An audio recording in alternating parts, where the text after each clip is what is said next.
Hello everybody and welcome to the Public Sector Sales Podcast. My name is James and today we're talking about how to sell tech into the NHS. According to Tussle Analysis, the NHS and the healthcare system represents one of the fastest growing tech markets in the UK public sector. Between the financial year 18-19 and financial year 22-23, we found that direct spending between healthcare bodies and tech suppliers grew a phenomenal 104%. That meant in FY 22-23, £4.8 billion was spent between healthcare bodies and IT suppliers, so the market has never been bigger. To help us learn about this ever-expanding market and how you can sell your tech solutions into it, we're joined today by Charlie Cowan, account manager at Dakota Integrated Solutions. Dakota recently ranked in the top 100 fastest growing tech companies in the UK public sector, according to the latest Tech 200 awards between Tussle and Tech UK, so we couldn't think of a better company group to talk to today. It's a pleasure to have you with us today. So before we get going for our audience, could you let us know a bit about yourself and what Dakota do? Hi James, and yes, thanks for having us here today. Yes, as you said, my name's Charlie Cowan. I'm an account manager at Dakota Integrated Solutions. We are a company based in Manchester. We've been around for about 20 years with over 15 of those in the NHS and healthcare space. Dakota as a company are a data capture solution specialist. We provide various hardware, software, professional service and managed service solutions into the NHS. We are a top tier partner with many of the key vendors and manufacturers in that space, such as Zebra, Honeywell, Datalogic, Newland, and others. Fantastic. And we did a bit of research into you guys before conducting this interview. I've seen you guys have worked with numerous NHS bodies, NHS trusts, East Suffolk, NHS Supply Chain, NHS Wales. And as I said, you guys recently ranked in the top 100 fastest growing tech firms in the UK public sector. So like I said, couldn't ask for a better person to talk to today about this very large and expanding market. So starting things generally then, when you're looking to sell your tech solutions, tech services, tech products into the NHS, what kind of attitudes and expectations are you generally met with from the NHS? Because previously we've talked to guests before about NHS sales, and it seems like the NHS, compared with other buyers, tends to be a bit more skeptical and a bit more hesitant when approached by suppliers or when talking to suppliers. Is that a similar experience you guys have had? Like, what's the general attitude from the NHS towards tech vendors? I would say it's varied. Yeah. As a new player into the space, it's very difficult. If you don't have a track record selling into the NHS, buyers can be very skeptical. Fortunately, Dakota, as I mentioned earlier, we've been doing it for over 15 years. And then you kind of break it down into the various solutions that you provide. So if you are supplying a new solution into the NHS, again, that's quite difficult. A lot of the NHS buyers and stakeholders will want to see something already implemented at another trust, another hospital, and have data behind it to show the value it can bring. So that kind of attitude then, as you said, it varies between different NHS bodies, different organisations within NHS. Is there sort of a clear delineation between, say, when you're talking to a hospital, for example, a single hospital, a local hospital, versus trying to sell to a ICB or a trust or a wider organisation? Do the attitudes towards tech suppliers change on that kind of level, or is it, like you said, much more dependent on what the solution is, your experience in the tech market, or is it down to the organisation itself? It's really a bit of both. It does make a difference depending on what level you are selling into. A trust will be made up of 1, 2, 3, maybe more hospitals. And each of those hospitals might have slightly different pain points, which means you need to tailor your solution to cover all of them. Obviously, you will need a full trust buy-in to be able to push the solution into the hospitals. And then at the kind of higher level, you mentioned the ICBs and ICSs.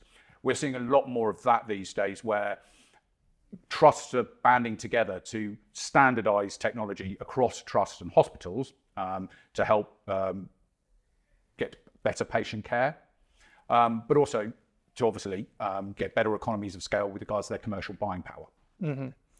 And then flipping that onto the sort of supplier's perspective when selling into these different organisations, do you think there tends to be a certain naivety about how easy it is to sell into these different bodies and towards pitching their solutions to these bodies? Do they think they can kind of like just rock up and start selling, that they'll start to immediately understand sort of the value and proposition of what they're selling? Or yeah, in your experience, is that common among suppliers, you think? I wouldn't say it's naivety. I think, as I mentioned earlier, if you are a new company in this space, you will find it difficult, just because the NHS kind of look towards various trusted providers. Having said that, my advice would always be perseverance. If you keep knocking on enough doors, you will get an audience. With regards technology solutions and new solutions coming out there, even companies like Dakota who've been in the supplying into the health service for many years will find it difficult to get the right audience. You need to ensure that you've got the various different stakeholders, but even then, they're generally influencers rather than the budget holders or decision makers. So it's being able to find the right people within the organization to open up those conversations and make sure that you can actually deliver a solution that's going to provide benefits to the people on the front line, but also to the stakeholders and the trust in itself. So digging into that a bit more, like you said, Dakota has a lot of experience with pitching new solutions, new services to the NHS. Like you said, part of that actually successfully pitching back is talking to the right people. What other sort of, generally when you're pitching these new services the NHS might not be aware of or more is not acquainted with, what way should you try and communicate the kind of value propositions of those solutions and services? How do you talk about it rather than just talking to the right people? So when we're proposing new solutions into the NHS, from our point of view, it's important to get buy-in at all levels across a hospital, a trust. It's very important to understand what frontline workers, clinical staff, what their problems and issues are, and make sure we're addressing those, as well as being able to provide confidence to the board to invest in solution, whether that be commercially or addressing much greater, wider ranging problems. So on that, the importance of sort of tweaking how you talk about your offer, your service, depending on, if it's for commissioners or if it's for clinicians on the ground. In general terms, I appreciate it's quite a big question. What is it that these different sort of key stakeholder groups value most when it comes to these new tech solutions and tech services? What is it that makes them sort of say, yes, that's a good offer, that's a good solution, versus, like you said, it's going to differ depending on who you're talking to. So what are the key kind of value propositions that they're looking for? Depending on who you speak to within a trust or a hospital, it really differs with regards what their expectations are and what they value most. At a clinical level, it might well be ease of use, saving time and therefore saving money.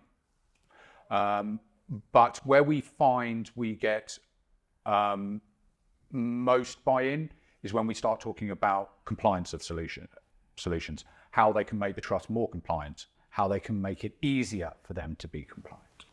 That makes sense. So part of a successful pitch, then, like you said, is understanding who you're talking to and what they value. More broadly, what are the commonalities between successful bids and pitches for when selling tech into the NHS? What are the commonalities between both successful bids? What other factors are at play when they are awarded for work or they are given for work?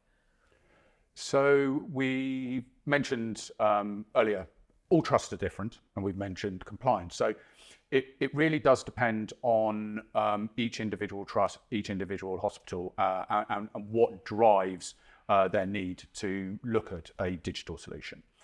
Having said that, what we're seeing more and more these days is there is a big drive for digital compliance. So DCB 1029, which is clinical risk management certification, things like cyber essentials, things like the digital security protection toolkit.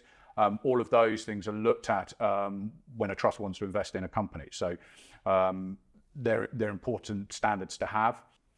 Some of the common themes with regards pitching into the NHS and what they look for is a big drive on digital transformation currently. As you mentioned at the top of the piece, the spending on IT infrastructure is been growing.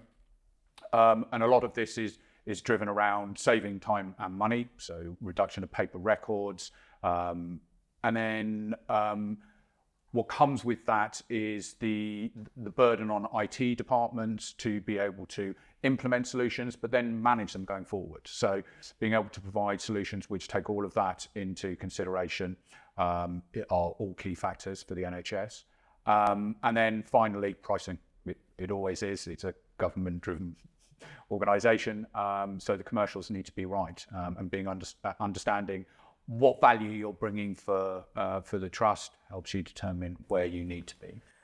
How important would you say it is for tech suppliers to understand which solutions, which products and services are already being used within a given body trust, and to understand how their solution would interact and sort of stand up against these other ones to make sure there's no issues of, like you said, compliance or from rubbing against each other, causing actually more friction than if it wasn't introduced at all? How important is understanding that when pitching your services? It's key if you are integrating into various back-end solutions or software solutions that the trust is already has already implemented. If you're integrating into an EPR, for example, we mentioned earlier about having various accreditations in place, and you will need to have those because potentially you could be handling patient data. But on the other side of that, Dakota do provide a lot of hardware and simple software solutions which aren't integrated in. So companies selling those type of solutions don't need to be so aware of the implications in connecting into the hospital or trust's solutions, but they need to have that in mind. And broadly speaking, like you said, you need to understand the kind of drivers and needs within each of these individual stakeholder groups to be able to pitch your service, your offer, your product. How is it you come to understand what those needs actually are? Because like you said, it's on a very much case-by-case basis. Is it literally just a case of you need to talk to them, you just need to attend their events? How do you actually understand that in the first place? So there are various ways and means of understanding anyone's needs, but I think you hit the nail on the head. Talk to people. So before we would pitch any solution, we would be speaking to various stakeholders within a trust or a hospital. I mentioned earlier, it's key to understand what clinical staff require, what their pain points are, how can we help them do that. All frontline staff, they're the guys that are going to be actually using it. And they may be influencers, but they're not the decision makers. So you need to be talking to the decision makers at a high level. Understand what value it's going to bring to them. So conversations like that with individuals is key. There are also other ways and means you can find out information about a trust or what a hospital is doing. Most kind of town hall meetings you can join for free, and executive board meetings you are able to dial into these days, so you can find out a lot of what the trust plans are for a given year.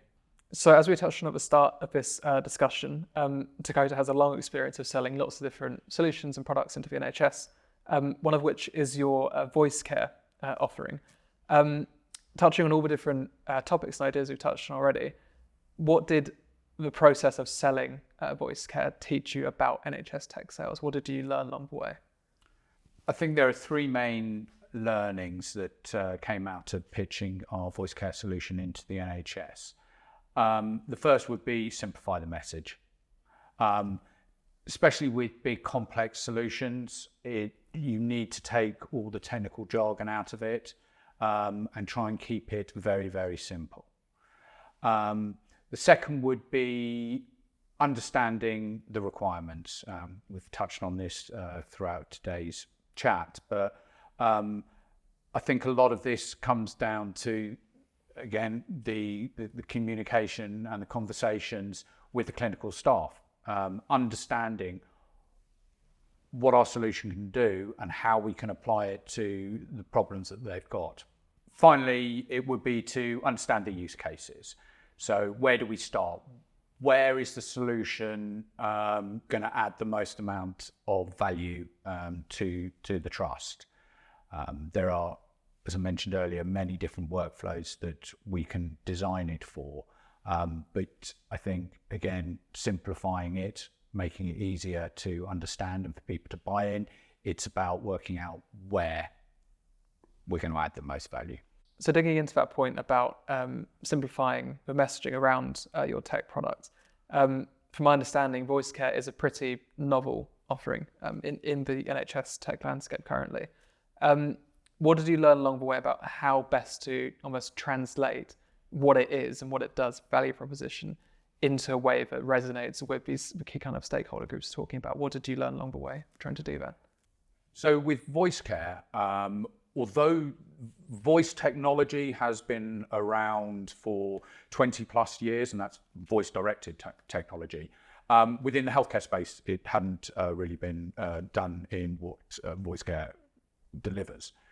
I think where we have found success is being able to show demos to our customers, especially. I think having face-to-face conversations, taking them through the solution, taking them through the value it brings, how it all works, enabling them to have a go on the solution helped. I think there's too much time spent on virtual meetings, and this is one of those solutions that we just can't do it over a laptop and a camera. Yeah, it's touching on that. Obviously, like you said, it depends on the product that you're selling and how sort of manual it is. What is the role but of just actually taking it to them and showing them this is what the product does? And how important is that in letting them decide, yes, this is something we want, or it actually doesn't meet our expectations? How important is just live demos when selling tech to the NHS?